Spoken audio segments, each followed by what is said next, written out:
大家好，阿彌陀佛。今日又嚟到呢個長題嘅節目。今日呢個節目有些少好特殊同埋好特別。第一係以粵語廣東話嚟進行呢個採訪嘅。第二咧就係請到嚟自香港嘅釋連良教授師作為呢次長題節目嘅訪談嘉賓。咁我哋首先就請連良教授師為大家打個招呼。大家好，咁我嚟自香港嘅釋連良教授師，咁好有榮幸咧，今日受到連瑞上師嘅邀請，咁嚟到長題呢個節目，咁亦都係我人生第一次咁樣嘅處女作嚟嘅，咁所以咧就希望咧就能夠俾到大家一啲我哋嘅訪談嘅睇法啊、經驗令到大家可以歡喜接受啦。係。咁今日嘅節目都有些少唔同嘅話題。一般上咧就係講，我將呢個長題呢個節目呢一輯，我定性為一個叫做鐵頸佛心。所謂點解叫做鐵頸佛心咧？係因為教授師你嘅出家前嘅職業據我所知就係一位警察，我哋俗稱為阿 Sir 嘅，或者係差佬嘅。咁因為呢個好特別嘅職業你之後行上呢個修行之路，即係我去到出家呢個地步。咁呢個過程咧，當然有比普通人一般不同凡響嘅經歷啦。咁首先我想知道嘅係講，你呢份職業係幾時開始嘅？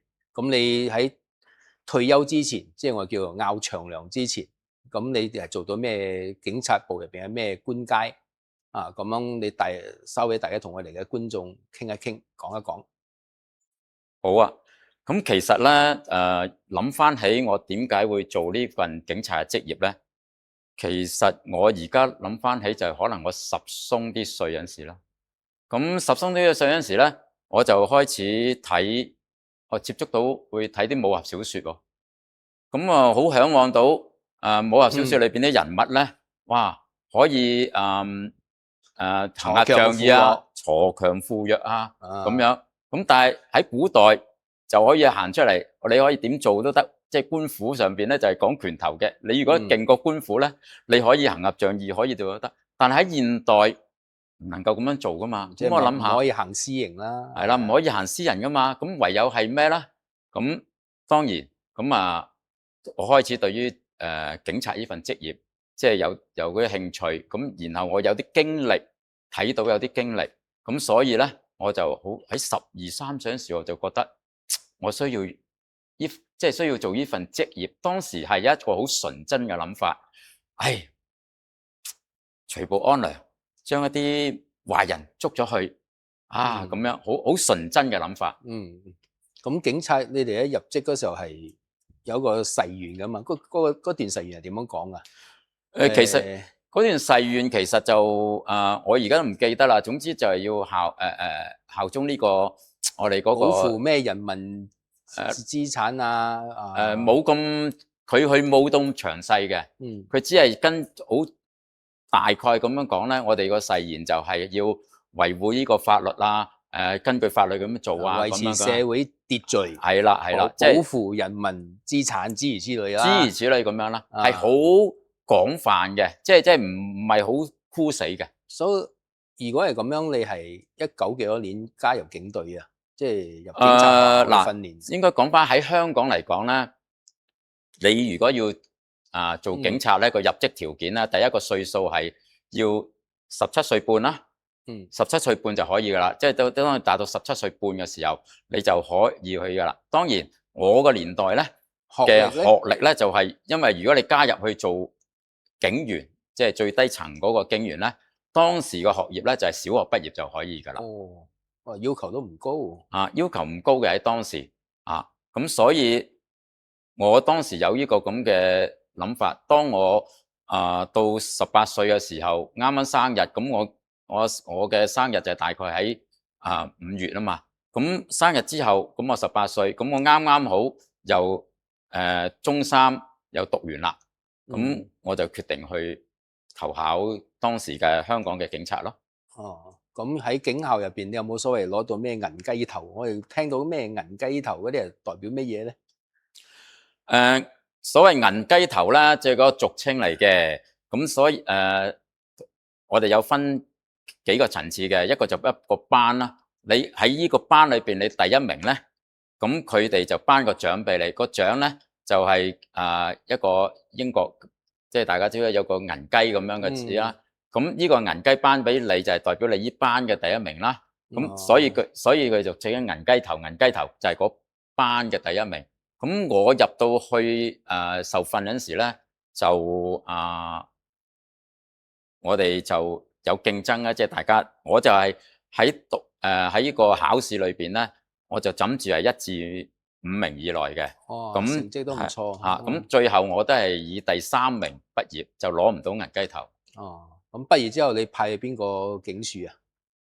畢業之後咧，我又派咗去香港嘅香港島啦。我哋如果你對啲地理環境，香港島我哋嗰陣時叫西區啦，或者當時叫西營盤啦。咁呢個一個比較舊嘅區咯。咁樣咯。咁我就喺嗰度，即係最初機，或者大家我想講下，即係香港警察嗰個，即係一般嗰個啊。咁你受訓之後，你畢業咧，咁你初出嚟咧，一定就會喺一個我哋叫巡邏小隊嗰度。巡邏小隊嗰度咧，咁有幾個巡邏小隊噶嘛？因為我哋分3間嘛。咁每一間有個巡邏小隊咁嘅輪班啦。咁巡邏小隊就係你見到平時我哋喺街上邊着住制服喺街上邊巡邏嗰啲咁嘅巡邏小隊。咁佢哋就係專係前線，係應付所有人，譬如要因事打報警。咁如果需要係要有去警察去協助嘅時候，咁佢哋就會因應我哋喺邊個地區，咁我哋邊個地區行邊個，我哋要行邊個區份啦，或者我哋叫行 beat 啊，英文叫行 beat 啊，行邊個範圍啦，咁就會指派嗰個範圍嗰個警員咧，就去處理呢個係2個人一組噶嘛。如果我哋睇港劇嘅話，我哋睇都係行 beat 嗰啲，通常係2人成為一組，一個 partner 咁樣行噶。喺我哋嘅年代，個機動部隊 PTU 係唔同噶嘛。咁又係唔同嘅。因為喺我哋嘅年代咧，我哋初入職我就1978年入職嘛。咁1978年入職受訓，1979年年頭就畢業出嚟啦。咁就當時個治安方面咧，香港嘅治安方面咧，其實就都係算做幾好嘅。咁當時咧就係日頭就1個人行嘅，到夜晚6點之後咧就2個人行嘅，2個人為一 pair 嘅。咁當時嘅制度就係咁樣，所以日頭係一個人行。係啦。咁你講個 PTU 就因為佢所謂機動部隊咧，因為佢哋個架構都係叫藍帽子啊，藍帽子係啦，個組織同架構嘅唔同，所以佢哋出親嚟咧，最少2個人啦，有啲情況之下係4個人啦，但係通常都係2個人嘅。就好少1個人嘅。佢哋嗰個就唔同，佢哋唔係負責一般嘅巡邏嘅，但係佢哋都會去到某啲地區做增援式嘅巡邏咁樣咯。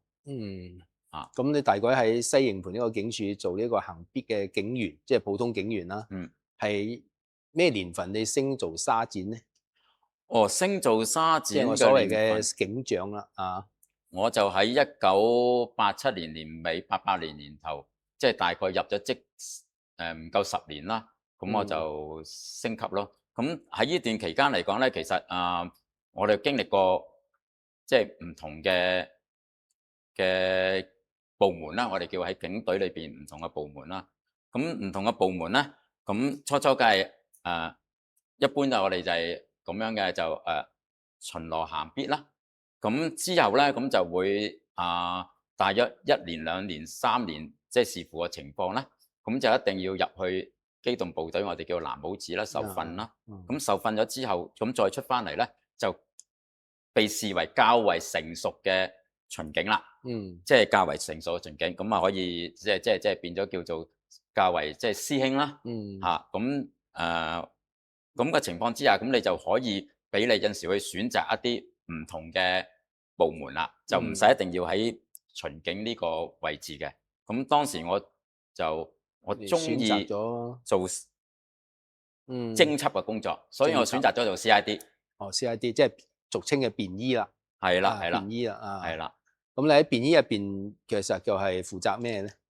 便衣都有好多種嘅，但係佢嗰個變化多啲。因為我嘅性格咧，巡警係好叫 routine，即係即係一般嘅嘢，點解做得多就會覺得即係悶咯。咁你做刑偵做 CID，你都係刑偵啦，我哋叫做偵緝啦。做 CID 嘅時候就會查案咯。咁查案就比較上係做嘅嘢就係靈活啲咯。咁啊着便裝啦，第一又自由啲啦，又靈活啲啦，同埋有個目標性咯。即係你接咗單案件嚟做，你就要諗點樣呢單案件點樣做，點樣去解決佢，或者破到案。有啲被逼破，唔係全部破到案噶，破唔到案嘅時候。所以教授師，你升做沙展叫喺做 CID 便醫期間升上去嘅。係啦係啦，因為我去到便醫嘅時候咧，就一路去便醫，除非你有特殊嘅情況，如果唔係咧，一般都唔會轉翻去做軍裝嘅。咁直接升級咯，因為升級就要你升咗一級，咁就要你落翻去翻一個軍裝嘅階段，因為你已經係一個唔同嘅階級，你又要翻去一個唔同嘅階段度去你嘅新嘅階級，即係你又要去一個基礎上邊嘅經驗咯，咁樣。咁我想知道嘅係講，從普通警員到藍帽子啦，即係機動部隊啦，跟住再升為便衣 CID 啦。呢段期間咧，有咩嘢 case 係你負責嘅或者你係同你嘅同事一齊負責而比較難忘嘅咧？其實咧，我喺呢段時間咧就冇乜好特別難忘嘅 case 嚟嘅，因為都係一啲好基礎嘅一啲普通嘅工作。但係喺呢段時間咧，就我覺得就開始我就成長咗咯，我鍛鍊到我自己嗰個思維啦，因為呢個工作嘅需要啦，咁變咗其中一樣。我覺得我自己個人覺得咧，個突破就係咧，我突然間喺呢個升級前嘅2-3年咧，我個人生嘅改變咗，成熟咗。咁呢改變其實同我而家你講嘛，點解我會做警察，會而家到呢個咁嘅身份，佢點解有咩關聯咧？咁其實就係原來有關聯嘅。而家回頭睇翻，或者即係都唔係而家睇翻，即係後來睇翻都係有關聯嘅。因為咧就要講翻少少我自己本身啦。我自己本身自細咧，除咗即係睇武俠小説，好中意嗰啲行俠仗義之外咧，咁我又好中意睇咩咧？我仲要睇呢個嗰啲神仙嗰啲嘢嘅喎。我細個第一個有印象接觸嘅寶蓮燈，唔知你有冇聽過寶蓮燈呢個咁嘅故事咧？好似係鬼故嚟嘅喎。似唔似鬼故啊？唔係鬼故，佢係講神仙嘅，講神仙嘅。寶蓮燈係講神仙，講神仙嘅嘢嘅。寶蓮燈我諗要好似我哋呢個年代嘅歲數咧，大家先知。但係你上網查一查可能而家仲有喺度嘅。咁我睇咗神仙故事，即係咁樣好有興趣，跟住睇好多呢啲神仙故事啦。咁我就覺得，咦？哇！佢哋學到神仙有法術，各樣幾好，即係好玩啦。多咗好玩，第二就覺得哇，好逍遙自在咁好中意睇呢啲啦。咁睇下即係留咗喺度，有個深刻印象。咁就應該喺1976年度啦。咁我就成日去書局打書釘啊嘛。咁我就睇到我師傅，而家我嘅皈依上師啦，我嘅皈依上師即係而家我嘅師傅啦。當時佢喺1976年，其實佢本書應該係可能17475寫嘅。總之我喺香港就睇到一本書，咁就寫住靈機神算。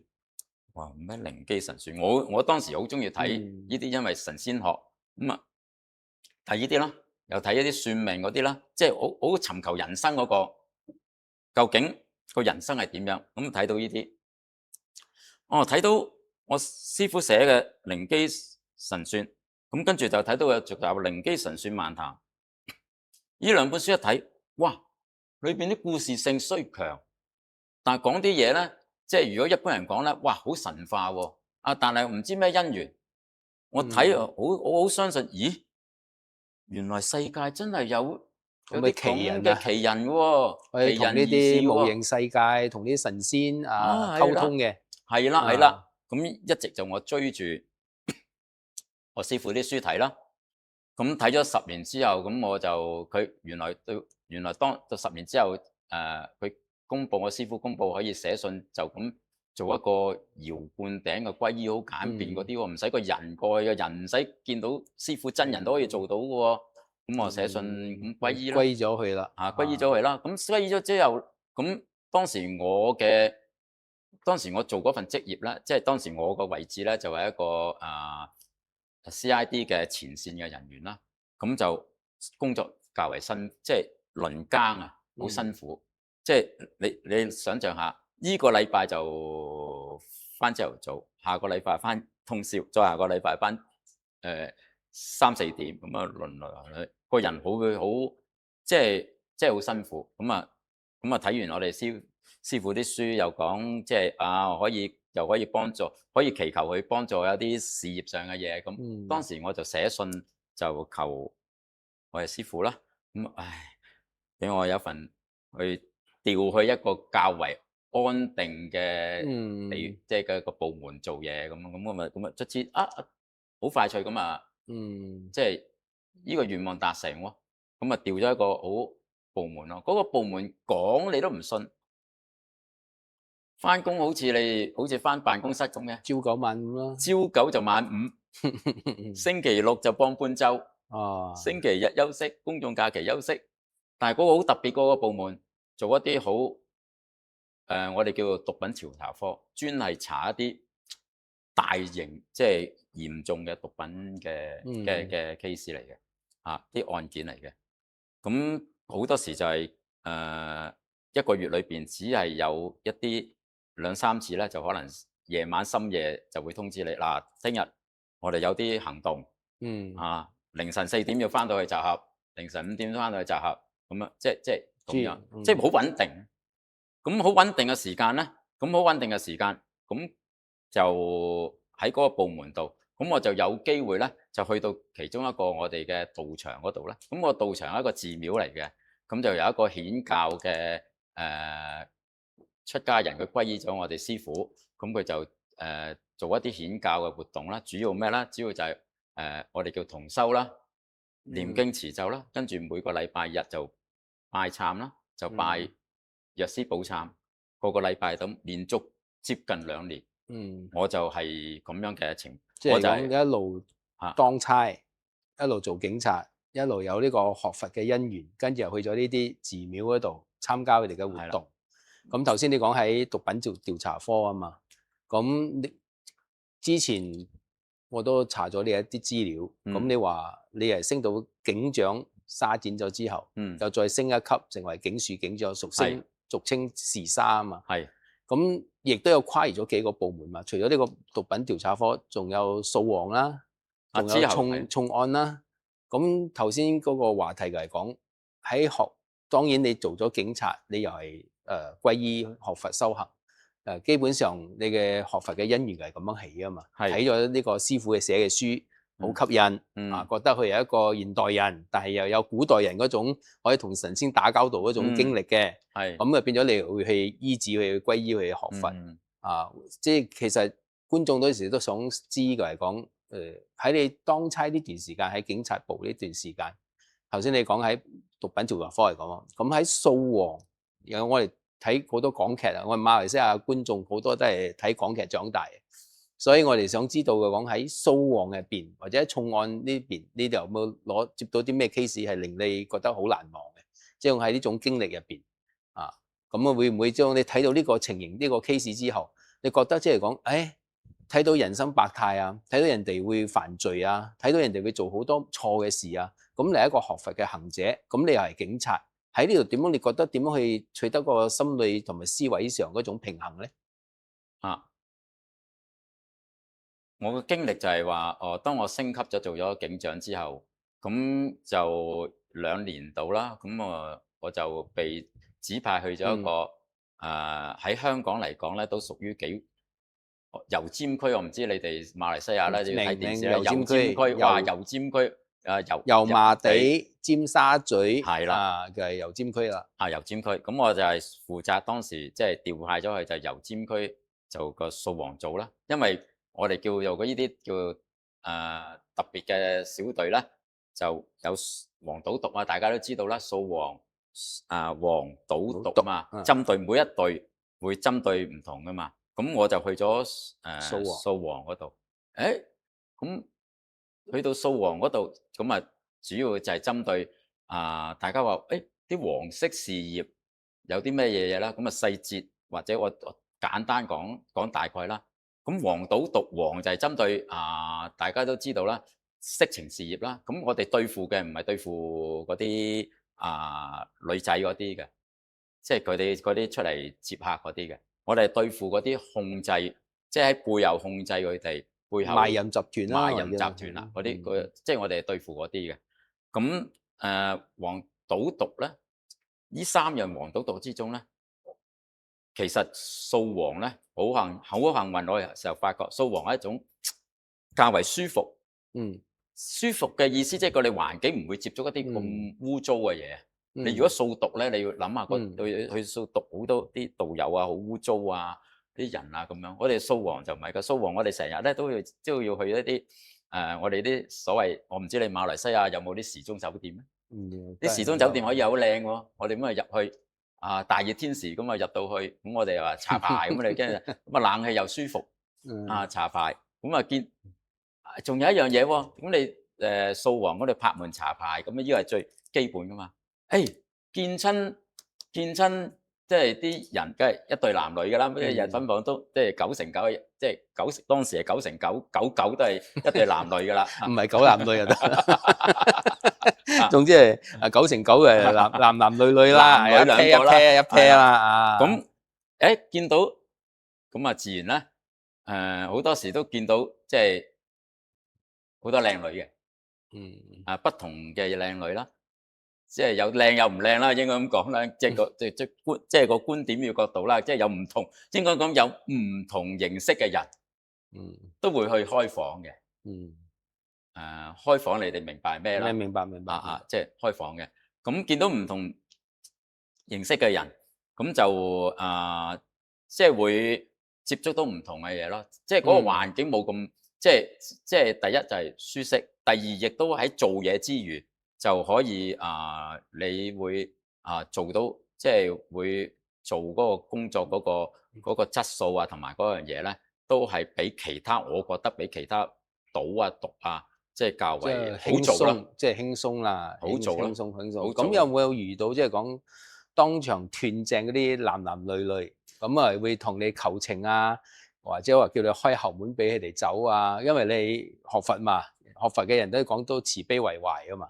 咁會唔會遇到咁嘅情形？佢哋叫你開後門俾你走咧？你有冇當然而家你嘅職業已經過咗去啦，但係你會唔會當下嗰種心情，你會唔會話講想放佢哋一馬，或者甚至乎想勸佢哋講唔好做呢個行業？嗱，首先喺香港咧，一男一女去開房係唔犯法嘅。唔犯法嘅，OK，唔犯法嘅，完全係合法嘅。咁問題就係我哋會睇。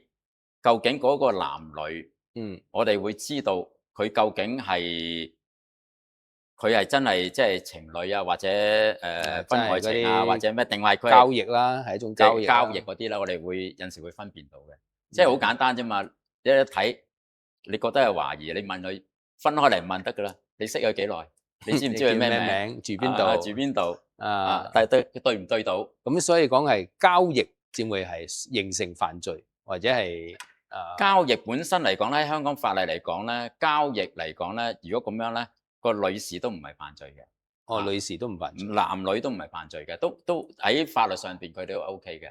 咁但係我哋就會即係用我哋方法知道原來呢個女仔係嗰類人嚟嘅。咁我哋就會用我哋嘅方法，就要個女仔可唔可以將佢我哋叫馬夫啊，唔知你有冇聽過馬夫？我知道，我唔知大家而家啲扯皮條嗰啲啦，安排嗰啲啦。即係通常我哋叫 escort 嘛，即係佢哋一個女仔你叫佢嚟，佢哋真係一定有個馬夫，嗯就會同佢一齊嚟到呢個酒店，喺門口就叫佢上去，搞掂咗之後交易完之後啦，佢收翻錢落嚟，咁你俾錢，佢就交翻啲數，咁啊呢個咁馬夫就同嗰啲帶翻你走拍港劇咁樣嘅劇情係一模一樣嘅喎，基本上係嘛？係啊，一一模一樣樣係一模一樣咁樣噶嘛。啊咁我哋就會即係我哋就會要佢交呢啲人出嚟，然後我哋點樣諗辦法去順藤摸瓜，就睇下會唔會摸到個集團出嚟做大，即係我哋要做高層次啲嘅。所以基本上係冇嘅遇到嗰啲女性係要求你點樣放佢一馬，或者點樣有啲放一條生路啊。有啲唔知嘅，有啲見到我哋，哇！真係好驚嘅，尤其是啲尤其是一啲啲咧偷食，可唔可以講嘅呢個詞？可以，偷食大家聽得明啊，大家明㗎啦聽得明。大家明咩叫偷食㗎啦？偷情啦，我哋叫偷情。偷情香港叫偷情偷食啦。偷情。咁嗰啲就會好驚啦。一見到我哋，因為佢唔知我哋想點，咁驚如果有咩嘢咁。唔係，如果發覺咗佢哋係偷情，係咪你哋警察係要通知雙方嘅家屬？唔需要。唔係第一仲有你都係提醒我，第一要睇佢哋年齡。只要佢哋係18歲或以上咧，我哋就唔理，因為全部合法。18歲以下，18歲以下咧，就我哋會有嘢做啦。即係我哋會有嘢做。咁有冇遇過呢啲18歲？好多，有嘅。18歲以下都有嘅，有。咁如果你喺咁嘅情形之下，你睇到呢啲18歲以下做咗呢啲咁唔應該做嘅嘢，咁你哋有冇？我哋就根據法律程序之外，你唔會考慮喺人性方面，或者係一種我哋佛法修行上面一種思維、一種觀念灌輸佢哋啊，教育佢哋啊，叫佢哋唔好去做呢樣嘢啊，點樣嘅嘢？嗱，首先就咁嘅，佢如果18歲以下咧，喺我哋嘅做法裏邊咧，咁我哋其實就保護嘅，因為18歲以下我哋都驚佢會唔知認識啲人，唔知點樣，我哋調查一定就會通知佢家長，我哋會帶翻去警署，就通知佢家長就嚟接佢，就嚟帶翻嚟走嘅，帶翻嚟走，即係要俾佢家長知道我哋咩情形之下揾到佢，點樣去了解下究竟佢呢個係究竟佢係真嘅男朋友啊定咩？但係其實真嘅男朋友我哋就唔算啦，真嘅男朋友佢唔係佢只要佢唔係16歲樓下就唔會犯法嘅。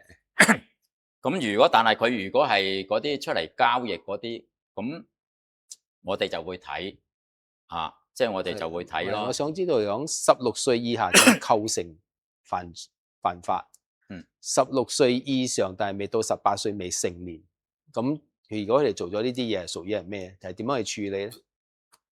即係16到18之間，佢已經超過16歲啦，但係又未到18歲，俾你個停喺17歲，佢又做咗呢啲法例交易有嘅，喺香港法例咧有個保障婦孺條例啦，就只要佢係18歲以下嘅話咧，我哋如果懷疑佢係即係有某啲情況之下咧，我哋係可以帶翻去警署，然後向法庭申請一個保護令嘅。咁但係通常如果睇個歲數咯，譬如佢17歲幾啦，你做得嚟佢都18歲啦，咁變咗就未必會做咯。就算佢16歲幾，我哋都係睇情況咯。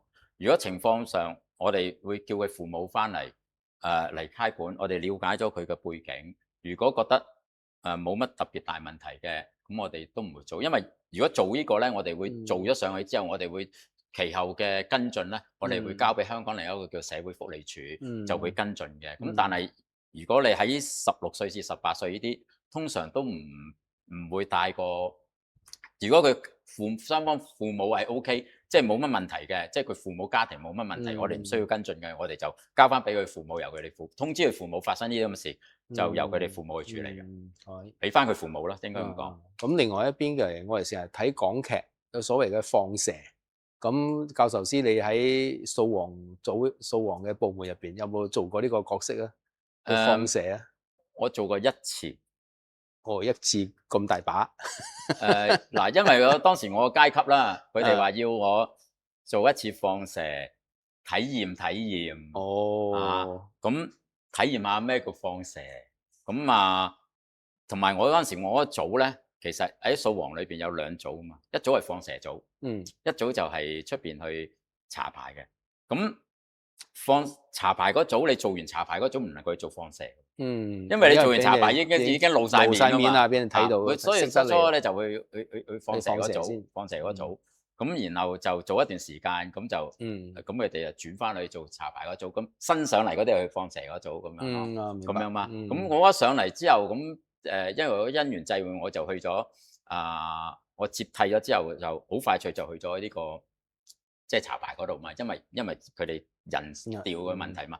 咁疏咗上去叫我體驗下放蛇，哇放蛇，咁放蛇都要睇人㗎。我哋呢啲咁嘅睇人樣咧，睇人嘅樣咧，即係靚唔睇人靚嗰個靚唔靚仔啊？或者係咩靚唔靚仔唔係因素，我哋叫有冇差味。即係一睇到有成個差佬嗰種警察樣就走晒出嚟啦。係啦，咁嗰啲你誒放唔到蛇啊嘛。啊，咁我哋當時我哋都有少少嗰啲即係咁嘅味道噶嘛。咁我哋咁咪去體驗，咁咪去啲按摩場所做放蛇咯。按摩場所，因為香港當時啲按摩嘅場所咧，咁除咗正規嘅按摩之外咧，有啲唔正規嘅服務噶嘛。OK，呢個屬於按摩入邊嗰啲有就去呢啲咩交易啦，咁不正當嘅交易。咁你去睇下當然我哋有名單嘅，就知道通常啲我哋叫細場咧，嗰啲咁嘅按摩場咧、細場咧，咁就通常都有呢啲咁嘅服務嘅。只要你上去之後，咁跟住同佢要求佢會睇人啦，睇人啦，係咪先？佢都驚你放蛇噶嘛。咁然後如果佢覺得即係你冇問題，佢咪會提供呢啲服務咯。提供啲按摩以外嘅服務咯。你當時放蛇喺按摩院？我去按摩嘅地方，即係按摩嘅，好細嘅場嘅，去過一次。就係咁樣。結果係點樣咧？成功？結果冇啊。因為去體驗啫嘛。去到臨門一腳咪同佢講出示你嘅證件啦。冇啊，唔做啊，即係因為嗰時即係隔咗好耐啦，我諗下先。總之去到你叫佢睇，即係你又唔能夠擺明車馬喎。你呢種服務，如果唔係咧，法庭唔接納嗰啲證據，你又要少少引佢，等佢主動開聲提供呢啲服務咁樣先得嘅喎，可以入罪啦。係啦，咁呢個咁巧妙嘅情況之下做唔到咯，即係我唔係合格嘅放蛇人才咯。所以結果真係無功而返啦，可以咁樣講啦。係啦，對方亦都冇俾你設呢個陷阱踩咗入嚟啦。佢又冇主動提出，即係就可以做一次放蛇咁就，因為你都唔成功，咁你嘅屬於已經係暴露咗咩？又唔算暴露嘅，因為我都冇表露身份。係啊，咁啊當普通走咗咯。咁但係因為當時嗰個調配個問題，咁屬於查牌嗰組嗰位沙展就要夠期調嚟啦嘛。咁我就要接佢啦嘛，因為我先上嚟先。咁即係幾個禮拜啫嘛。咁跟住佢又走啦。咁跟住我咪接佢咯，接佢咁我就要出去查牌。咁跟住又要另一個沙展上嚟就帶放蛇咯。咁變咗我就會調離咗，我就去咗一個叫即係對外嘅明嘅查牌嗰啲。咁大概喺掃黃係幾多年，然後轉咗去重案啊嘛？未有啦，當時呢啲通常規定係4至6個月嘅，一定要調離㗎啦，因為佢哋因為個規定就係唔想你喺呢啲地方太耐嘅時候，你就會引致可能貪污啊其他嘅問題。咁通常都係咁嘅。咁我就調離咗之後，咁我就當時我嘅階級沙展嘅階級就需要入一次藍帽子受訓啊嘛。咁我就調咗去藍帽，即係去咗藍帽子受訓咯。咁受訓咗之後出嚟，咁經過你個藍帽子由受訓至到出嚟做藍帽子咁啊，大概為期係9個月啫。咁你意思係你前後入過藍帽子2次訓練？3次，每一個階級入咗一次。每一個階級有一次。咁我做咗3次咯。咁第2次就係我做沙展期間。咁我出藍帽子調翻出嚟嘅時候，咁我就我又中意做 CID 嘛。咁所以我又申請去做 CID 咯。嗯咁 CID 咁啊做 CID 咁啊成功，咁啊派咗我去一派就派咗我去，一般應該係派咗去做基層嘅 CID 工作嘅。我唔知點解因緣際會派咗去做油尖嗯，嘅反黑組哦反黑先，反黑組。哇反黑組顧名思義啦，就係要同當地嗰啲黑社會打交道噶啦。係咯係咯。咁喺反黑組入邊又有咩特別嘅經歷咧？或者你覺得喺反黑組又俾咗一啲咩生活體驗你啊？反黑組嗰種經驗啦，嗰種經驗，我都係人生第一次，因為我都即係之前未做過啦。嗯咁就接觸要同黑社會去接觸啦。咁但係唔同你哋而家睇戲嗰啲㗎，嗯唔會話同啲黑社會點樣點樣，因為嗰陣時嗰啲其實好多規定係規定，你唔會去到好似睇戲咁接觸嗰啲黑社會直接接觸，又同佢飲沙飛飲食，人啊，又飲食又唔會呢啲嘅。唔會嘅，冇呢啲嘅，冇呢啲嘅。我哋嗰陣時只不過係我哋係專做，即係專係調查，即係關於佢哋嘅案件。簡單嚟講就係，當我哋做到呢組嘅時候咧，我哋就變咗一隻貓啦，專捉嗰啲黑老鼠。所以佢哋見到我哋咧，佢哋其他嘅警察，佢哋未必係好怕嘅。但係一見到我哋反黑組呢啲咁嘅身份出現嘅時候咧，往往咧就可以能夠將佢哋鎮住。譬如夜晚啊發生咩事，咩啲黑社會又搞事，咁啊一邊警察到問佢嘢啊成啊，咁樣佢哋又唔睬唔成嘅。咁啊好多時我哋都要當值噶嘛。當時如果佢哋發覺呢啲咁嘅嘢，佢哋有時就會叫我哋到咯。咁我哋到，當然我哋就用我哋個方法，咁就同佢溝通。咁啊同佢溝通嘅時候就會個效果會唔同咯。即係譬如突然間佢去到打交，兩邊打交，黑社會兩邊打交，只可以問佢，佢唔問佢，不如你做咩打交？唔知啊。咁咩事打交啊？佢唔知啊。呢種打交你講緊黑社會打交，大家係咪黑社會我哋睇嘅古惑仔嗰啲系列嘅電影類似攞西瓜刀啊，未去到攞折打拳頭交啫，打拳頭交啫，嗰啲係比較誇張咗少少。嗰啲有，但係唔多咯。嗰啲有唔多咯。咁有冇試過即係講你喺反黑入邊遇到一啲咁嘅古惑仔黑社會嘅人？咁我哋為咗脫罪啊，咁樣行賄警察啊，佢哋有冇嘗試用各種方法俾你覺得佢哋想行賄咧？你自己有冇親身經歷過咧？冇啦，當時我哋嗰個年代，佢哋知道呢個行唔通㗎啦。佢哋只有你講呢個年代嗰時係90幾年或者係80幾年？嗰陣時係92年咯，我做嗰陣時係92年咯。92年已經呢樣嘢已經冇㗎啦，佢哋已經行唔通㗎啦。即係警察部其實都好已經上晒軌道㗎啦，喺呢方面。清廉㗎啦，可以叫清廉㗎。總之呢個情況之下，佢哋係行唔通㗎啦。佢哋只能夠咧係用一啲其他嘅嘢同我哋交換，譬如情報啊，或者透露一啲佢對手嘅嘢啊，佢對手嘅嘢啊，咁樣啦，即係你個督人背脊咯，好面上嗰一層面上嗰一層嗰隻。佢可能督人背脊咯，梗係督緊唔會督自己嗰邊啦，佢督人哋嗰邊咯，或者咁樣咯，諸如此類。所以後尾係由反黑，又有咩情況又調去重案咧？重案係我退休前㗎啦。我反黑之後就喺反黑組嗰度升級咯。即係升多一級啦，警司、警長啊，時沙啦。係啦，升咗一級咯。咁升咗一級之後就跟住亦都去翻做一般巡邏咯。咁但係我哋嘅性格都係唔中意喺啲地方，咁我去咗一啲部門啦，去咗一啲查案嘅地方咯。咁我去咗就咁啊，去咗我哋叫做投訴科咯。投訴科即係你投訴警察就我哋處理咯，我哋呢組咯。咁其實就係等於你哋啲咩出邊啲警察嘅內部調查科啊，嗰啲投訴科啦，之類咁樣咯。咁就做咗一段時間，咁又到回歸啦，97年回歸啦。咁回歸之前，咁我嗰個夠期咯，咁我就申請去咗警察學院。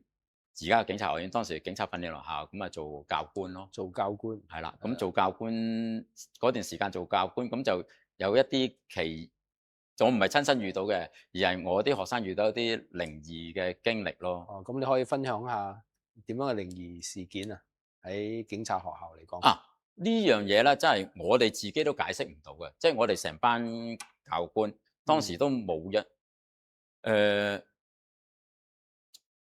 應該咁講，就喺呢個1998年或者97年尾98年嘅年頭，呢一個月內咧，突然間唔知點解咧，警校咧嗰陣時嘅警校咧，就發生咗好多靈異嘢喎。初初哋傳點咧，嗱咁即係警校就咁噶嘛，受訓啲學生入咗去之後就我哋叫一個 squad，即係一班啦，咁佢哋要住喺度過夜噶嘛，只有星期六佢哋可以出去，星期日晚就要翻嚟過夜，咁樣受訓噶嘛。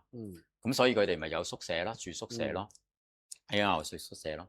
咁另外就係夜晚咧，就每一班咧都要派人咧做我哋叫做值勤嘅。值勤有咩事咧？即係警察學校裏邊咧就巡邏啊，即係分班好似出邊咁樣嘅，即係模擬翻出邊咁樣俾佢哋習慣。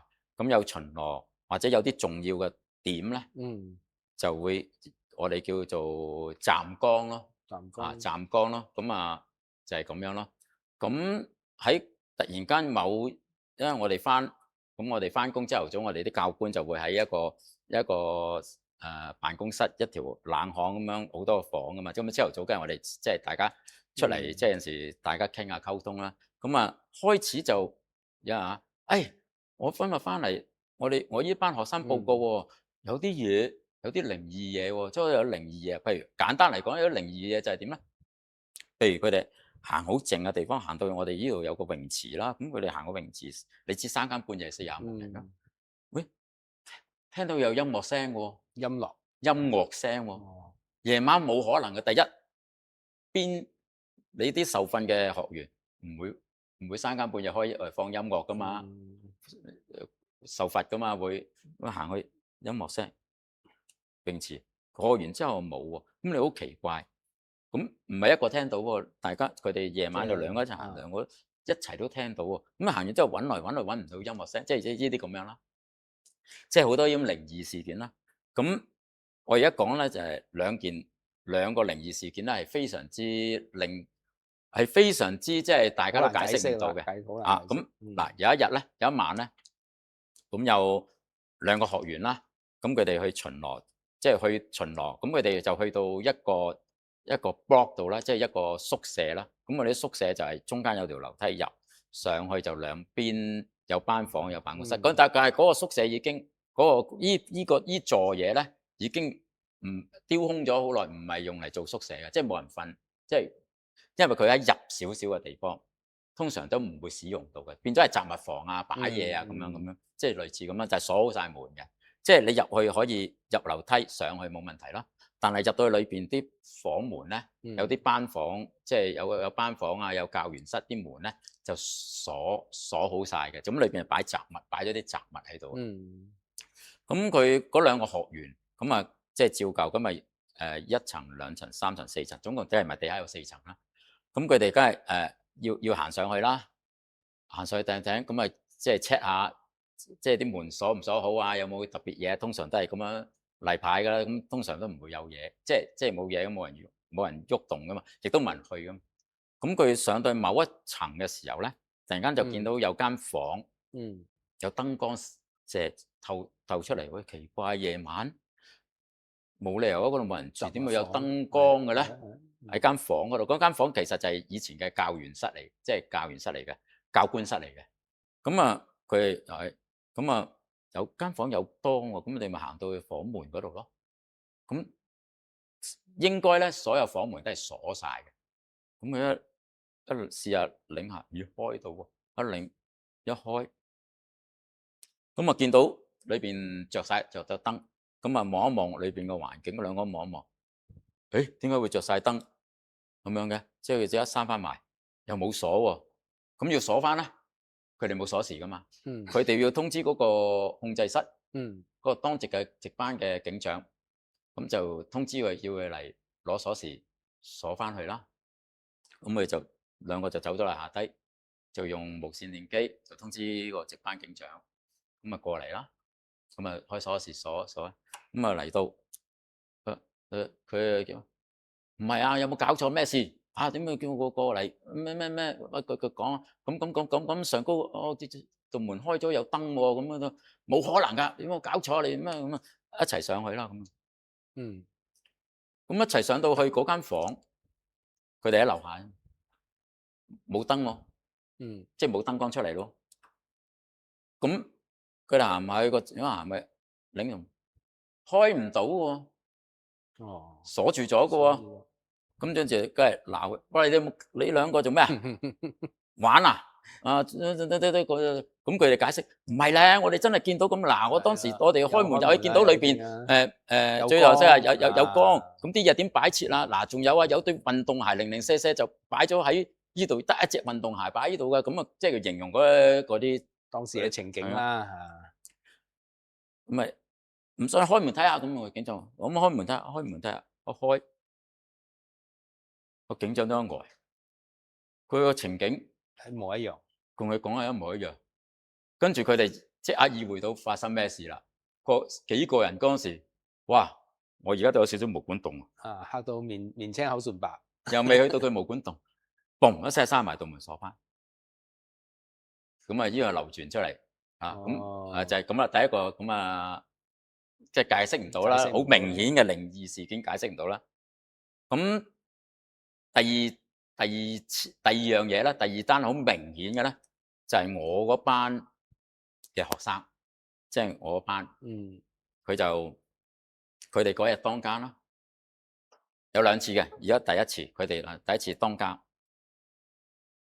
兩次 case 嘅，第一次去當更嘅時候，咁佢哋就有兩個學生咧，就同咗即係企咗喺我哋個叫做校長室啦，即係警校校長室嗰個行政大樓有個站崗位噶嘛，嗰個站崗位就係前邊有條路啊，前面有條路咁樣啦，站崗位，咁佢哋站崗喺度啦，站崗喺度之後咧，佢哋夜晚唔知3、4點，咁操場就喺嗰邊。通常咧，佢哋有陣時步操咧，佢會上咗嚟一條路，嗰條車路嚟嘅。咁但係我哋都會攞條車路嚟咧做步操嘅。咁佢兩個站崗喺度，夜晚3、4點，突然間聽到有步操聲喎，步操聲，索，即係一隊人咁啊，索，啲聲就喺佢哋嗰邊咁樣過，望下冇人喎，冇人操啊，冇人操喎，索，佢望，佢兩個望下，你聽唔聽到？嗰個人我聽到，即係大家都一齊聽到，索，嚇到毛管戙，咁咪即係呢樣嘢又流傳出嚟。好啦，最後一次啦，之後就冇啦。最後一次最記得係我班嘅年30晚最記得嘅當時係199當時係1998年嘅年30晚。咁我班學生佢要當更，咁佢又喺個頭先我講個位置，咁佢右手邊咧就係個警政大，即係嗰個校長室個警政大樓，即係啲英式嘅2層嘅樓宇嚟嘅。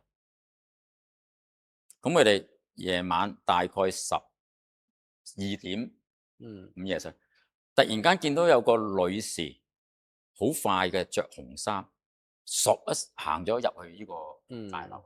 佢哋覺得奇怪，年30晚喎，大家都翻去，唔會有人翻嚟做嘢噶啦，點會呢個時間行入嚟咧？行咗上去咧，咁樣，咁行咗上去，好明顯睇住行咗上去，大家就冇眼花啊！當時佢哋未諗到咩嘅，即係未諗到嗰樣嘢，咁啊跟住，就走去睇啦。咁自己兩個睇去睇，佢都唔放心，又用無線電通知個警，我哋嗰個控制室個沙展啦，咁啊叫埋一個當值嘅受訓嘅幫辦啦，咁啊4個咁啊走去嗰度啦。其實嗰啲英式樓宇就一眼睇晒噶啦嘛，有呢度一個樓梯，兩邊樓梯上，咁佢哋分開兩邊樓梯上，咁樣上去。如果你有人喺裏邊，上咗去樓梯就冇，咁啲房佢哋咪就去 check 咯，啲房啊鎖住晒，冇人，咁你 check 冇人，行勻晒成個 check 好晒，都係冇人。咁我兩個學生肯定就見到唔係成個人，眼花啊，唔係眼花嘅，好明顯。嗯好啦，咁呢兩次，咁喺呢次事件裏邊咁話俾我聽，咁點樣處理咧？咁我當時我學佛，我即係跟我師傅收緊密教嘛。咁當時我翻屋企就睇到，我攞咗一啲好似卡片型嗰啲大白傘蓋佛母有個咒輪哦，一個咒輪，大白山嗰個咒輪，啊，佢當時印得一張印嗰啲咧，我喺一啲其他啲佛堂攞嘅，即係我哋自己宗派嘅佛堂攞嘅。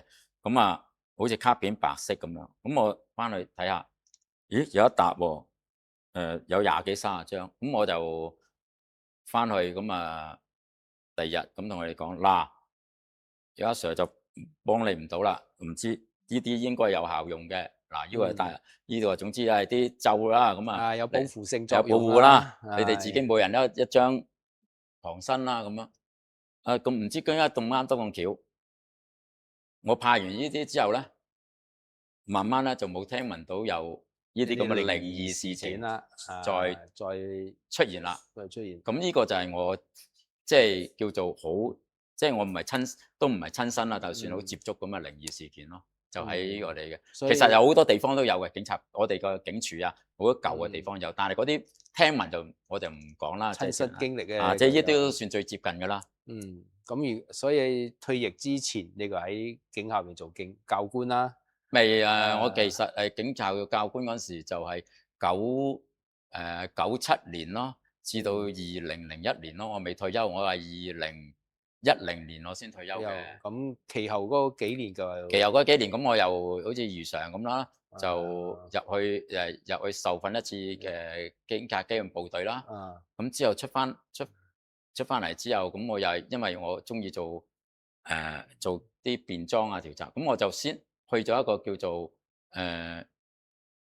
類似啲宣傳嘅地方，我哋叫做防止罪案組。翻工咧就要着恤衫、西褲、打呔。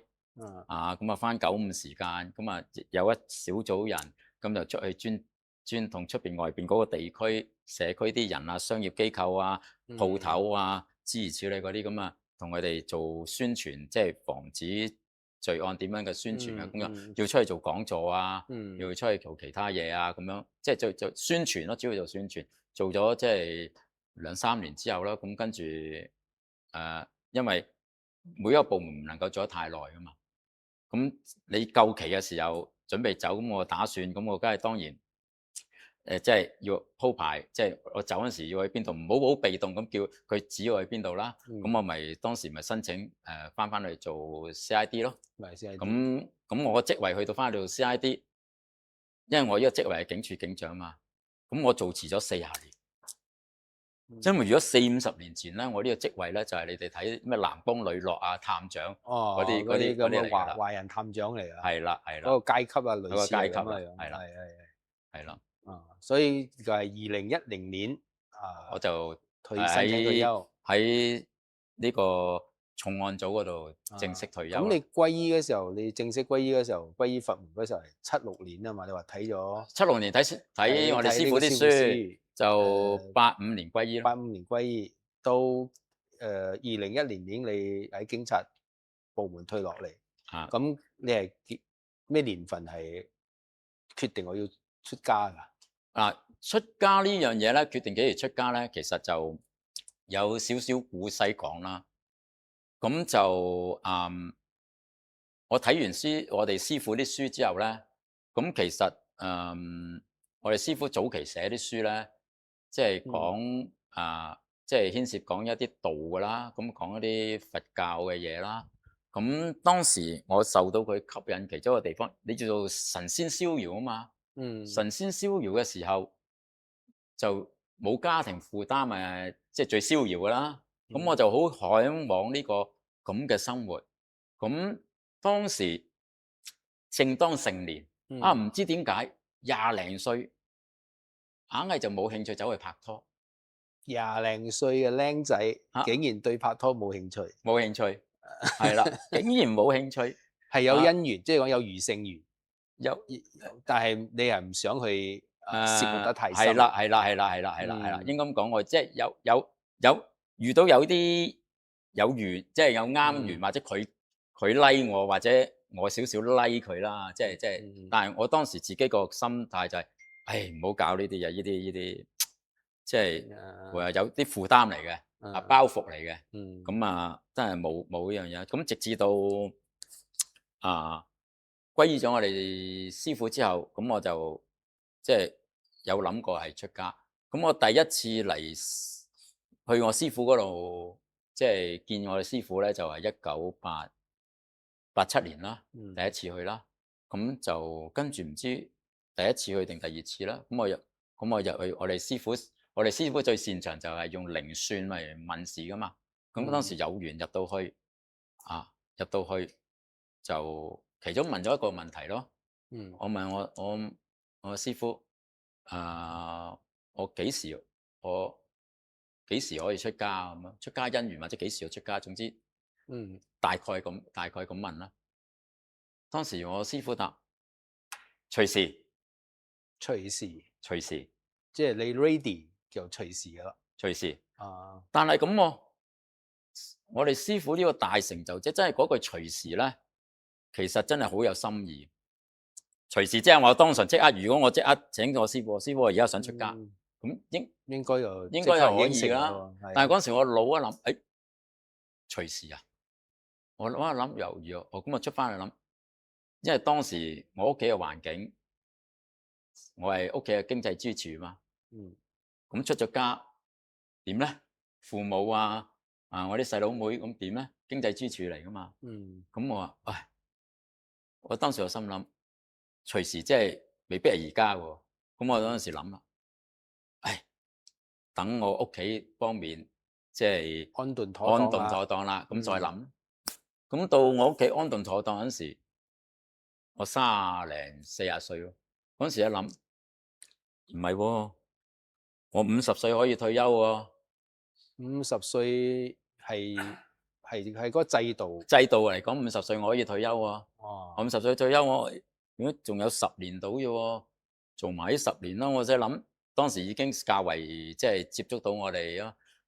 出家食飯啊，各樣嘢都要好多呢啲資糧啦，即係現實嘅問題出現噶嘛。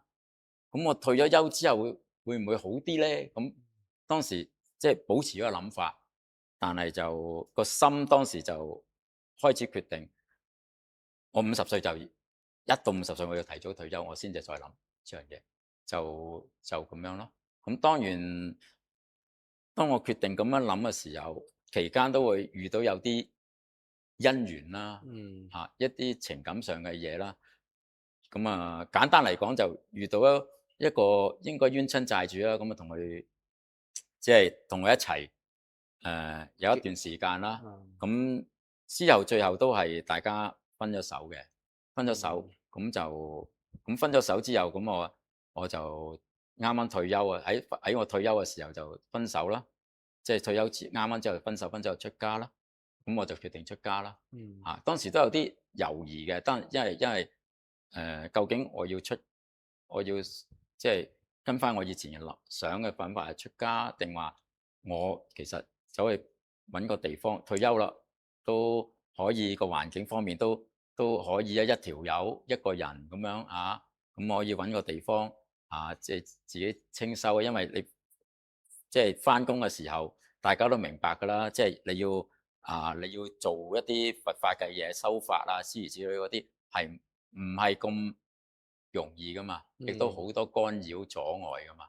就係咁咯。咁所以呢段感情嘅了結，亦都我覺得係上邊天嘅安排，有啲安排嘅。即係你自己唔覺得惋惜啦。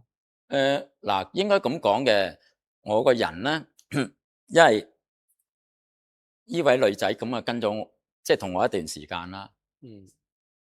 咁如果我想飛佢，我要飛佢，我又於心不忍。係有感情啊嘛。有感情嘛，我飛佢又於心不忍，但係再落去都係冇結果㗎。又應該冇結果㗎啦，因為我嘅心，我自己知自己嘅啫嘛。我心諗，我要當時已經係嗰個道義嘅問題啦。即係我心諗，即呢個咁嘅責任啦恩怨、一個責任嘅責任問題啦。咁即係點咧？咁有一次我參加一個愛爾明王嘅法會啦，咁愛爾明王嘅法會，咁我當時就同愛爾明王求啦，喺呢個做起護摩火嘅時候，即係好專注嘅時候，咁啊可以喺祈求嘅期間，咁我就同愛爾明王求啦，我話我呢段姻緣，請自己唔知，請你愛爾明王幫我打點啦，嗯，係要去留，請你即係有個請指示啦，有個請個指示。指示，咁當時突然間，我諗法之後，突然間有種能量感覺，種能量觸動到我，嗯但係唔係答案嚟，我唔知個答案究竟係點嘅喎，冇答案。總之我就知道，咦，應該有答案，但係答案係咩咧？我話冇喎，又冇清楚顯示喎。哦，咁但係好快脆，好短時間。咁我依位女友，咁佢就主會揾動提出分手，佢就係佢揾到個好提出嘅喎歸宿啦，揾到個好歸宿，佢揾啊到個歸宿啦，啊要趕住結婚啦。嗯，咁啊，同我咁樣順理順理分手咯。成章啦，就順咁啊變咗理成章哇！我唔係做解脫啦，解脫，我唔係做父，我原來唔係我唔使做父心漢啊，唔係負心漢就係咁樣啦。啊，咁所以咧，我後來做咗宏法人員之後咧，即係我做咗宏法人員之後咧，有好多同門即係關於姻緣呢樣嘢，成日問我咧，我成日揸住咗句説話，冇姻緣，就係好姻緣。有時候係有時候你冇姻緣，其實呢個係好姻緣嚟嘅。咁喺另外一方面講，就你警察退役咗落嚟，即係退休咗啦，到你出家，咁出家之後，你覺得呢兩種不同嘅一種生活階段啊？因為之前係一個警察，之後係一個出家人，你覺得呢度最大嘅分別，無論喺生活嘅形式同埋嗰個心理上嗰種感受，最大嘅你自己覺得最大嘅體悟係咩？或者係分別喺邊度？點樣去適應呢種出家人嘅生活？其實基本上咧，先講即係表面一浸啦。出家人嘅生活其實係團體生活嚟噶嘛。其實我哋做紀律部隊就係團體生活嚟，都係講紀律啦。講紀律團體，其實嗰度好相似嘅。喺呢方面嚟講咧，其實係好接近嘅。好啦，我哋紀律部隊即係要遵守一啲規定啦。咁你呢個僧團亦都要遵守一啲規定或者戒律。戒律啦，戒律。咁亦都好相似嘅，即係冇乜大衝突嘅，即係冇乜認真唔同嘅。仲有就係我個人啦。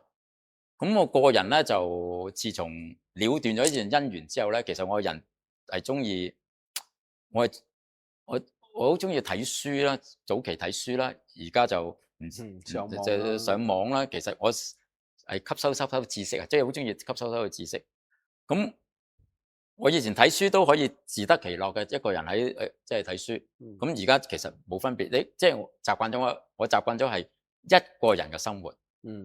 其實係完全係可以適應，完全係冇問題嘅，完全冇問題嘅。咁覺得好啦。咁另外，而家我哋僧團，我哋宏法人員要好多技，即係其實你出去接觸眾生，其實要有好多技能噶嘛，基本上。即係話叫方便法啦，我哋識好多方便法啦。係咯，反正呢啲即係好似喺藏傳佛教都有五明嗰啲咁樣。我做警察個生涯裏邊，好多我做過嘅嘢，呢度用得翻。第一，我喺警察學院做教官，咁做教官嘅時候咧，佢要俾12個禮拜嘅訓練我喎。12個禮拜你唔使你做工喎。你上堂喎。上堂學點樣教人喎。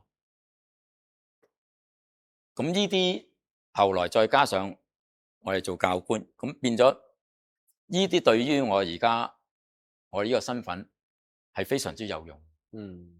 其後我哋只要因為我身份，好多時會出嚟去講座啊，俾 lecture 啊，教人啊，企喺個舞台，企喺個台上邊，下低坐300-400人啊，你同佢講嘢啊，諸如此類，全部可以即係全部都經歷過。咁呢啲嚟講，對我而家嘅呢個文化咁嘅生涯啦，即係呢好大嘅幫個助啦。係好大幫助啦。第一，第二，我另一個最有大幫助就係，因為我我中意去做調查嗰啲寫報告，所以喺呢段時間訓練到我睇報告、寫報告，我睇啲嘢好精準，即係我好精準，好即係唔會囉囉嗦嗦嘅，即係一囉囉嗦嗦俾人鬧噶嘛。你詞不達意咯。你寫個報告就寫個報告俾上級，就係你咁大沓 file，你要寫十幾頁紙，你寫個報告就要將呢啲嘢講晒出嚟。你講得清楚，你個上邊嗰個睇你呢個已經全明白，咁你咪叻咯。或者佢有需要，佢咪因證你裏邊嘅報告，睇下裏邊嘅內容，睇下你係咪有冇寫錯咯，或者有冇咩咯。咁呢啲經驗同訓練就令到我喺呢方面咧，即係好擅長咯。咁呢個亦都對我而家我哋呢個咁嘅身份咧，即係好有幫助咯。咁呢個其中嘅仲有就係警察接觸不同角色嘅人咯。不同階層應該講，不同階層嘅人，咁你要即刻要判斷佢係屬於咩階層嘅人，同佢講咩說話。見人講人話，見鬼講鬼話啦，可以咁講啦。咁不過問題係即係講後期，即係講而家你出家咗已經10幾年啦，係咪？係10幾年，咁變咗就係講後期你出家咗之後，你喺當警察嗰時候咁多姿多彩嘅生活，後期到出家嘅時候，我係出家人，我都係出家人啦。咁我都知道講要比較難適應就係出家之後嗰種孤寂啊，因為生團嘅生活，即係講要團體嘅生活係要你要常住喺一間大廟入邊，咁就有一種生團嘅生活嘅制度一齊生活嘅，一齊修行嘅。但係而家我哋個別都係自己嘅佛堂啊，或者自己嘅廟啊，係得自己一個出家人嘅話，咁變咗就係講你要自己去經歷過呢種好孤寂，因為要同家人分開住咗。之前係好似我係有家庭嘅，我出家咗之後，我係自己一個人喺廟住。你本身就係單身啊嘛，你係冇結婚噶嘛。咁你覺得即係講出家後嗰種身份，同你之前嗰個警察嗰時候咁多姿多彩，你覺得呢段嘅落差係喺邊度咧？你點樣去調適你嘅心理咧？嗱，第一首先咧就係我本身嘅性格咧，其實就係唔中意咁喧鬧嘅環境嘅。只不過我嘅職業當時要咁樣做，要應付呢啲，咁我咪去咯。其實我係會即係當離開即係唔使翻工嘅時候，或者咩咧，我中意咩咧？好似輪班嘅時候，逢係假期咧，我就翻工嘅。因為假期翻工咧人少，我又唔使照顧家庭，即係冇家庭，又唔使幫佢食飯，咁我中意假期，就係年初一翻工仲好，全世界靜到飛起，冇嘢做嘅。咁我唔中意啲煩，即係好你覺得好多人啊，好咩？我唔係已經基本上我唔係好中，即係唔係好中意呢啲咁噶啦。咁所以變咗到我呢個環境，其實我翻完工之後翻嚟啦，除咗即係有啲業債，當時環境要找呢條數之外咧，咁當然都會同朋友有一段時間飲飲食食啊，即係知啦嗰啲咁啦。但係一回歸靜嘅時候，我係中意靜，你係享受靜，享受靜嗰種一個人嗰種生活嘅。即係我覺得一個人我喺屋企，中意幾時食飯咪幾時食飯咯，中意幾時睇書咪幾時睇書咯。唔會有人話喂食飯啦，跟住瞓覺，喂瞓覺啦，即係冇呢種咁嘅。完全冇呢種係好 free 好自由嘅，即係個感覺。仲有嘅係一個警察係紀律部隊啊嘛。咁我哋佛教出家人都係要守我哋嘅出家戒噶嘛。咁呢兩者之間，你覺得最大令到你能夠一啲特別嘅體悟，比如講警察部隊佢係守法律啦，守社會嘅秩序啦。咁出家人咧最緊要係守緊我哋出家戒啦。比如講我哋比丘有250戒，有八波羅夷戒，有好多嘅戒。你覺得呢啲戒條我哋係用咩心態？而你因為你嘅出家嘅時間比我耐，你已經十幾年㗎。頭先你講係14年，我今年或者話踏入第7年，你係多咗成7年嘅時間。所以你覺得喺戒律方面，我哋出家人守嘅戒律方面，同你警察要守嘅紀律呢兩者之間，你又點樣嘅睇法咧？其實好相似嘅。因為我哋譬如警察咁，法律上即係成個法律上大家要遵守都要遵守啦。咁但係我哋警察內部亦都有啲守則嘅。啲守則個作用就係規範我哋喺法律雖然法律冇規範，但係喺呢個守則裏邊係有規範嘅。個規範就係較為細緻啲，即係好似我哋啲戒律咁樣，即係就好似個威儀咁樣，或者個戒律咁樣。其實喺我哋佛教，威儀有陣時未必係戒律，即戒律就係戒律，威儀就係話你應該咁樣做，但係你唔咁樣做就唔犯呢個戒律，只不過人哋會覺得你失去嗰種威儀，失去嗰種威儀。我哋亦都警察亦都類似咁樣，有一啲內部嘅規條，你一定要咁樣遵守啦。你做嘢一定要跟呢啲啦。咁你唔跟嘅時候，就可能犯規啦。咁但係有啲我哋叫做規範咧，佢就會講你身為一個咩身份，即係你係點就會應該要點樣。咁嗰啲咧就未必係，即係你觸犯，即係你唔做或者觸犯咗，未必係犯法嘅。未必犯法，但當然法例都寫到，即係佢都寫到，譬如你咁樣做，咁唔啱唔啱，咁上級咪勸告你啦。嗱，你又做呢樣嘢係唔應該咁做嘅，你咁樣做就應該好啦。當佢出咗一個咁嘅記錄嘅時候，你下次違反就唔係話因為違反做呢樣嘢，係違反呢位上級俾你嘅指示，俾你嘅 order，你唔能夠做，佢就用呢個嚟規範你咯。用呢個規範你咯。即係我覺得係同我哋僧團或者成個佛教嘅僧團，亦都係呢方面係好類似嘅。所以而家就講到呢一 part 咧，我或者觀眾朋友都想知道，即係講我哋出家人都有啲可以講，即係講一啲誤解嘅地方。佢覺得我哋出家人咧，即係講現代嘅出家人啦，佢覺得我哋已經係俾呢個社會好多嘅形形色色、人生百態咧，即係講有啲影響咗我哋嗰啲威儀，或者影響咗我呢種修行嘅心態。咁喺呢方面，你出家10幾年啦，你覺得你係點樣去克服呢種咁嘅心態咧？即係講，比如講而家我哋以前佛教嘅戒律係講話最好出家人係唔碰錢財啊嘛，甚至乎話唔可以儲錢噶嘛。咁而家現代嘅出家人就好多都揸靚車，我講得唔好聽啲，係有啲出家人係揸靚車，咁樣嘅本身自己都儲蓄咗好多錢財。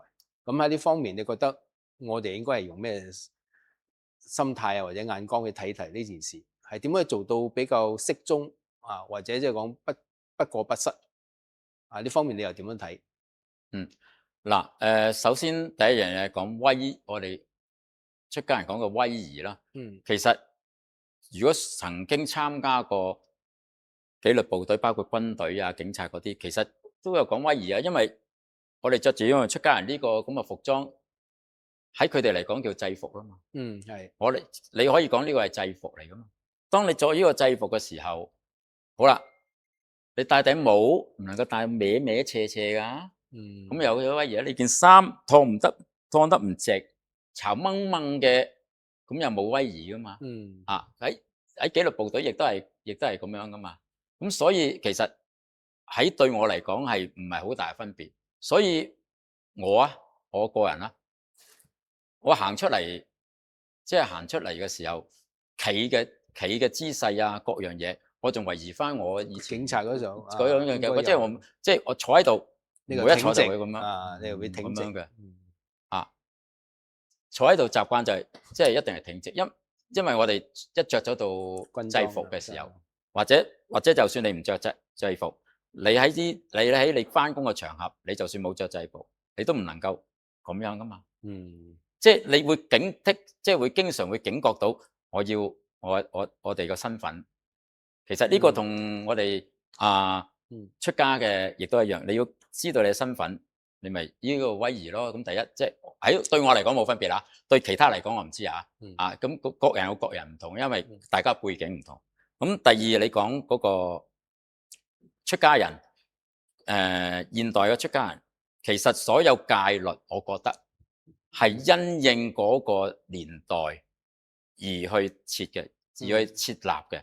咁但係呢啲咁嘅戒律，有啲係有時間性嘅，嗯，有啲有年代性。喺即係古以前代適合，古代適合就未必現代要適合，好或者要好調整啦。好簡單啫嘛。出家人唔碰錢，點生活咧？嗯點生活咧？你出去買嘢你要俾錢喎，你嗯唔能夠即係變咗好形式啊！誒，呢啲錢我唔掂得㗎，哦，因為咁你點啊？揾個人幫你佢哋嘅講法就講要維持翻原始佛教嗰啲，我哋叫做出去化緣嚇，就盡量就唔碰錢啦。唔係我尊重佢哋呢個諗法。我作為一個出家人，咁但係我雖然尊重佢嘅諗法，或者佢哋呢個維持呢個傳統，但係係咪所有嘅出家人都應該係得一個模式咁樣嘅方式去生活咧？嗯值得商榷，嗯因為現代已經唔同古代啦嘛，呢個現實嘅問題嚟噶嘛嗯嚇。我化緣係一啲南傳嘅佛教國家，可能你化緣可能可以即係化到緣啦，有人布人工施啦。你試下喺一啲香港得唔香得啊港或者唔會啦，有啲香港據我理解，我如果冇記錯，佢話因為香港呢啲地區係其中香港地，他我唔知。香港人經佛教團有講過，佢話因為咧，我哋呢個地區已經唔再即係出家人嘅改變咗啦，唔會有人出嚟咁樣化緣噶啦，因為已經有寺廟或者啲咩咧係提供嘅，出嚟化緣嗰啲咧未必係真正嘅出家人。咁大家都聽過好多唔係出家人嘅着出家人嘅衫就同人哋攞住化緣啦，化緣啦。咁亦都大家一般嘅市民啊，或者都知道，即係你咁化緣係唔佢當你唔係出家人咯，佢當你係黑食。當你乞食咯。嗯咁即係你要睇下嗰個地區咯。咁當然你話喺南傳嘅地方，泰國佢有呢個傳統，啲你人認同自然會布施俾你自然會布施，但係有啲地區係唔得噶嘛。即係我就係咁理解，所以我哋亦都要我哋一個宗教團體，所謂行菩薩道、菩薩行，其中一個四攝法啊嘛。我哋係咪要同即係一個社會嗰個某種程度上嘅融合咧？我哋唔能夠即係同社會脫節啦，完全脫節噶嘛。社會脫節，你接觸眾生，你想佢相信你或者認同你嘅理念，哇！你同佢都10萬8千里距離嘅，佢講啲嘢你都唔明，你講啲嘢佢唔明，係啦。咁就唔能夠做到呢個代溝。當然行另外唔同嘅修行條路，我哋要行呢個度眾生係唔係最主要嘅，係我哋要做好自己修我哋所謂修呢個小乘嘅佛教或者諸如此類咁樣上座部咁樣啦，即係咁當然就可以較為可以做到咯。我就係咁理解。啱嘅，同我都認同，因為當然而家宗教界入邊都有好多嘅所謂嘅敗類啦，影響咗我哋呢啲佛教嘅出家人啦嗰種形象所以認為講出家人應該四大皆空但係你冇四大皆空不特止，你仲好沉迷喺呢啲財呢啲名譽呢啲物質嘅享受所以俾人哋誤解嘅區域係好大。但係今日經過同阿連陽教授師一直訪談之間咧，我對連陽教授師係非常之可以講係尊敬嘅，因為本身佢可多謝以喺警察咁嘅生涯入邊啊，即係講嚟選擇提早退休，跟住就遁入空門，即係出家啦。咁到而家成為一個宗派嘅弘法人員。咁喺香港嗰度咧，佢講道有緣嘅眾生哦，所以有一個警察叫做鐵警啊，鐵警嘅意思就係一個好威武、好正直嘅形象，一路到去入咗空門啊，做咗和尚出家人，佢都可以仲係保持呢個初心，不忘初心，即係講喺警察入邊就維護社會秩序，即係一個好正義嘅人、好正直嘅人，要捉晒啲壞人。喺佛教嚟講，佢雖然出家人咗之後咧，佢嘅心態調整咗之後咧，佢都係慈悲為懷嚇，慈悲眾生，要去救濟眾生啊，保度眾生啊，希望佢哋引導佢哋行入正道，咁樣可以學佛啊，可以歸依啊呢種，所以呢種心態咧，其實係冇任何嘅衝突嘅啊。咁今日咧個時間都差唔多啦啊。我哋今次咧我身為呢個長題節目嘅主持人啊，亦都係原本發起呢個長題嘅節目嘅可以叫做原創者啦。呢個節目咁我好多謝連陽教授師咁遠嚟由香港嚟到呢度喺呢個節目入邊同大家見面分享佢嘅警察生涯，跟住佢修行嘅一啲心得、一啲睇法所以希望下次仲有咁嘅因緣，可以再請到連陽教授師嚟到我哋長題呢個節目，再次接受訪問多謝大家。咁請連陽教授師亦都同長題嘅觀眾講聲長題嘅觀眾你好，咁我亦都好感謝就連瑞上師咁俾我一個機緣喺呢度同大家結緣啦咁我覺得呢個長題嘅個節目咧，即係呢啲咁嘅輕鬆嘅話題咧，我就覺得就非常之可以令到普及大眾，希望能夠用我哋好嚴肅嘅服飾身份各樣，能夠喺嚴肅之中能夠不嚴肅地，即係較為輕鬆地，令到大家可以了解我哋出家人嗰個想法啦、身份個一啲生活上嘅細節啦，一啲可能會心路歷程嘅衝突，可能較後會有機會可以講到啦，諸如此類咁，其實係希望其實就係同大家交流嘅，我哋唔係以一個好高即係較高層次嘅所謂身份唔係做同大家訓導主任，係啦，唔係做訓導主任我哋都係學生，大家都係學生，我哋互相學習所以今日好多謝連瑞上師多謝呢次嘅邀請，多謝長題節目嘅觀眾，多謝啦，拜拜，多謝，拜拜。